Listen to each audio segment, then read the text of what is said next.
Welcome to today's Explainer. We're going to unpack a truly beautiful, incredibly relatable story. If you've ever traveled to a foreign country with the goal of actually speaking the local tongue, you know for a fact that the real test, it doesn't happen in a classroom. Oh no, it happens right out there on the streets. Today, we are stepping right into the shoes of a traveler named Michalis as he arrives in Awakening City. We're going to look at his very first morning in the Greek capital entirely through the lens of language acquisition. We'll break down the environment, the real-world interactions, and the specific mindset you need to turn a totally daunting, brand-new city into your own personal classroom. It's a super immersive story, and honestly, by the end of this, you'll have a totally different perspective on how to navigate a new culture. Okay, let's dive into this. Here is our language journey map for today. First, arriving in Athens. Second, how to ask directions. Third, the sounds of the city. And finally, number 4, the biggest school. Section 1. Arriving in Athens.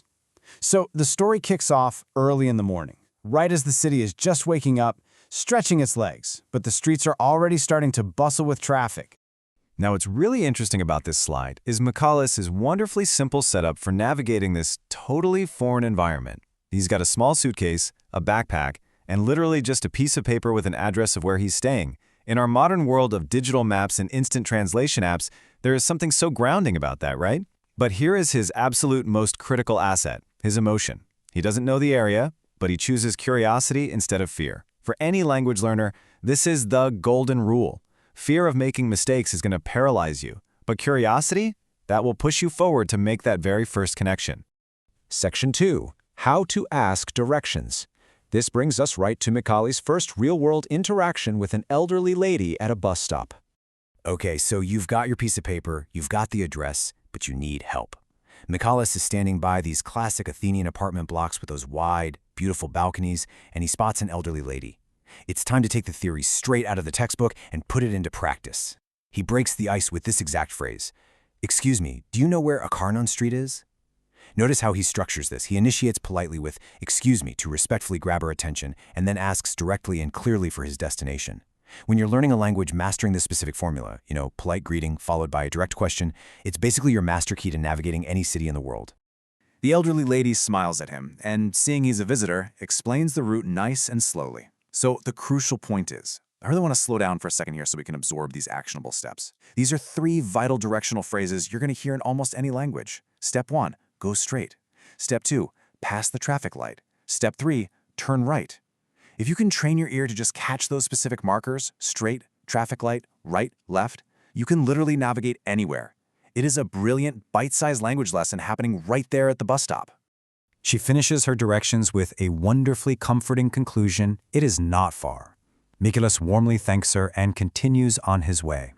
Think about the massive psychological boost this gives a language learner. It's not just about finding the destination, it's about the victory of successful communication. As he walks past these small neighborhood kiosks and those striking neoclassical facades leading up to Akarnon Street, he feels a real surge of confidence. He asked a question in a new language, he was completely understood, and he got an answer he could actually follow. That simple, clear interaction is just incredibly encouraging to keep exploring. Section 3. The sounds of the city. And as he keeps walking, the morning pace really starts to pick up. The morning peacefulness completely gives way to the vibrant, chaotic energy of Athens in full swing. Just imagine the sensory input coming at you all at once. People talking fast, that rapid-fire, unfiltered native dialogue that just sounds like music. Cars honking in the rush of morning traffic. Bakeries opening up, pulling fresh goods right out of the ovens. And the clinking of cups as coffees are being rapidly prepared in the local cafes. This isn't just background noise, guys. For a language learner, this is organic, street-level vocabulary. Every single sound is attached to a cultural action. You aren't just memorizing the word for coffee or bakery, you are experiencing them in their natural habitat. Active, sensory listening at its absolute finest. Section 4. The biggest school. Let's take a breath and reflect on the deeper realization Michalis has as he's taking all of this in. And this brilliantly illustrates the profound difference in how we acquire knowledge. Think about learning from books. Books give you the grammar, they give you the structure, the vocabulary lists. They're safe, quiet, and entirely predictable. But contrast that with learning from the city's voices. The city gives you the slang, the speed, the local accents, the genuine smiles from elderly ladies at bus stops, and that chaotic rhythm of morning bakeries. Michaelis realizes, right there standing on the sidewalk, that while a new language absolutely requires books, it truly comes alive through the voices of the city. Which brings us to the absolute core takeaway of our whole explainer today. That morning, walking towards Acharnon Street with literally nothing but a piece of paper and a backpack, Michaelis understood something fundamental. Athens itself will become his biggest school. A new culture, with its daily life, its bustling streets, and its incredibly generous locals, offers the greatest classroom in the world for an eager learner. As we wrap up this journey, I want to leave you with this final provocative thought. What will be your own new language, and how will you use the city as your school? The next time you find yourself in a foreign place, just remember Michaelis. Pack your curiosity, leave your fear completely behind, ask that very first question, and let the streets teach you. Thank you so much for joining me on this explainer today. Keep learning, and I'll see you next time.